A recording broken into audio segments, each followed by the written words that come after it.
தமிழ் உறவுகளுக்கு அத்தனை பேருக்கு நன்றி. இவ்வளோ யார் நாளை பிறந்த நாள் காணும் எனது அன்பு தம்பி ராதாகிருஷ்ணன் அவர்களுக்கு பிறந்த நாளை கொண்டாட போகிறேன். அங்கே விருந்தூர் பக்கம் நாடகத்துக்கு போய்கிட்டு இருக்கான். விருந்தூரில் தம்பி நிற்கிறேன். இப்போ போய் பார்க்க போகிறேன். நான் போய் பிறந்த நாள் கொண்டாடணும். நாளைக்கு நாடகம் இருக்குது. அதனால் தம்பி வணக்கம் தம்பி. நாளை ஜூலை 6ஆம் தேதி பிறந்த நாள் கொண்டாட நல்வாழ்த்துக்கள். இன்னைக்கு நாடகத்தை போய்ட்டு வந்து தூங்கவே இல்லை. என் பிறந்த நாளைக்காக நாளை கேட்க வந்து தம்பி இன்னைக்கே மதுரை போய் சொல்லி அதில் ஐயங்கார் எதுக்கு செலவு அது இருந்தாலும் அது வந்து நல்லா இல்லை.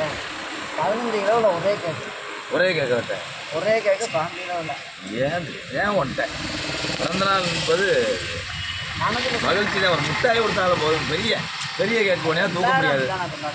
அது நம்மளும் அப்படி நான் ஒரு வார்த்தை எல்லாத்தையும் சொல்லிக்கிறேன்.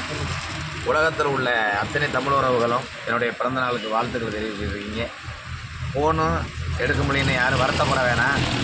கிட்டத்தட்ட இன்றைக்கே ஒரு 2000 நாளுக்கு மேலே வந்துருக்கு. இரவில் கண்முழிச்சு நாடகம் ஆனாதே பகலில் தூங்கினாதே என்னால் ஆட முடியும். அதனால் பிறந்தநாள் வாழ்த்துக்கள் சொன்ன தமிழ் உறவுகளுக்கும் இன்னும் வாழ்த்துக்கள் சொல்லிக் கொண்டிருக்கின்ற என் அன்பு தமிழ் உறவுகளுக்கும் நெஞ்சார்ந்த நன்றிகளை தெரிவித்துக் கொள்கிறேன். அண்ணே, தமிழ் உறவுகள் யாரும் வருத்தப்பட வேணாம். ஃபோனு எடுக்க முடியாத சூழ்நிலை 1000 ஃபோன் இன்றைக்கே 2000 ஃபோன் இருக்கும். எடுக்கலைன்ட்டு யாரும் வருத்தப்பட வேணாம். தம்பிக்கு இப்போ பிறந்தநாள் கேக் வெட்ட போகிறோம். எல்லாரும் கை வச்சு நல்லா சோறா நீங்கள் வாங்கிக்கலாம். எல்லாத்துக்கும் பார்சல் அனுப்புகிறேன்.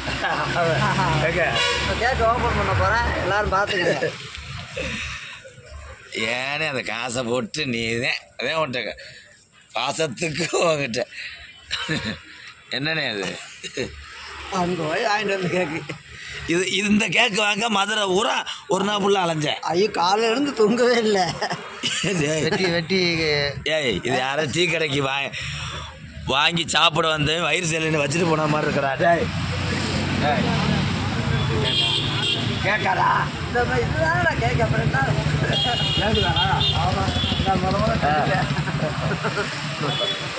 அவ்வளோதான் தர முடியும். என்ன அதிகமாக தர முடியாது. பாய் இந்த கேக்க ஊட்டி விடு.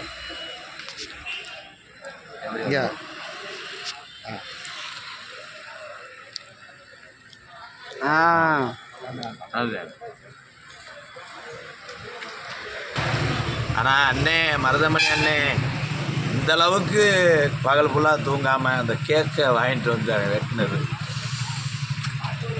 உனக்கு என்ன கைமாற்ற ஏற்படுத்தல. 15 கிலோவில் அந்த கேக்கை தான் வாழ்க்கையில் மருதமணி அண்ணே 5000 ரூபாப்பா.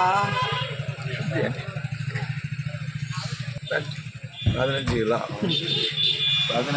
அது வாங்கி ஒத்தையில் அவனா திண்டிக்கிறியான். இடம் கொடுக்க வேண்டியாடா. அடே பிள்ளைக்கு 1/2 இட்லியை ஊட்டிட்டு 3 இட்லி ஆத்தா தண்டது மாதிரி ஜாய் இதே சாமியார் சொல்லி புதுதான் திங்கிறது. போகிறேன். டாட்டா பாய். நன்றி.